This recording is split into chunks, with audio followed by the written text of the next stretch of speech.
देखो, विद्रदी और गुल्म में क्या क्या अंतर होते हैं। तो विद्रदी में क्या होता है ना कि इसका मूला होता है, मूला त्वक एंड रक्त होता है। क्या क्या होता है? त्वक एंड रक्त इसका मूला होता है। लेकिन गुल्म में कोई मूल नहीं होता है, इसका कोई आधार नहीं होता है। ठीक है, अब देखो, विद्रदी जो होता है वो पाक स्टेज को अटेन कर लेती है ड्यू टू त्वक एंड मांसा।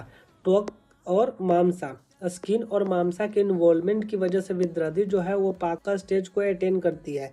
लेकिन गुल्मा में कोई त्वक एंड मांसा का इन्वॉल्वमेंट नहीं होता है, इसलिए नो पाका इज देयर इन गुल्मा। ठीक है, अब देखो, गुल्मा रिसाइड वहीं करती है जहां इसका दोसा दूषित होता है, लेकिन विद्रदी जो होता है उस वो रक्त एंड मांसा के पास रिसाइड करती है। ठीक है, क्या बोले कि गुल्मा वहीं रिसाइड होगी, वहीं प्रेजेंट रहेगी जहां उसका दोसा दूषित होता है, लेकिन विद्रदी मेनली रक्त एंड मांसा के पास अवेलेबल होता है, प्रेजेंट होता है। ठीक है, गुल्म मुस्ति प्रमाण का होता है और विद्रदी ग्रेटर देन दैट होता है। ठीक है, गुल्म में पढ़ें कि इसमें मूला नहीं होता है, इसमें मूला है त्वक एंड रक्त। गुल्म में पाका नहीं होता है, विद्रदी में पाका होता है due to tvak and मांसा।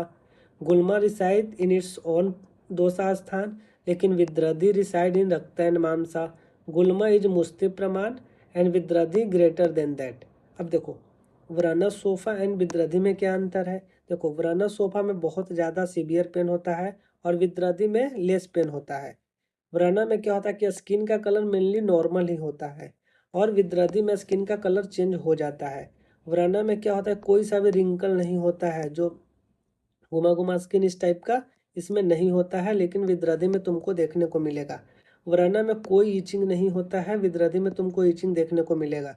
वराना sofa में सिम्टमेटिक सिम्टम देखने को मिलता है, लेकिन विद्रदी में कोई सिम्टम नहीं देखने को मिलता है। ये तुम्हारा डिफरेंस हो गया गुल्मा एंड विद्रदी में, ये तुम्हारा डिफरेंस हो गया वराना सोफा एंड विद्रदी में। Thank you.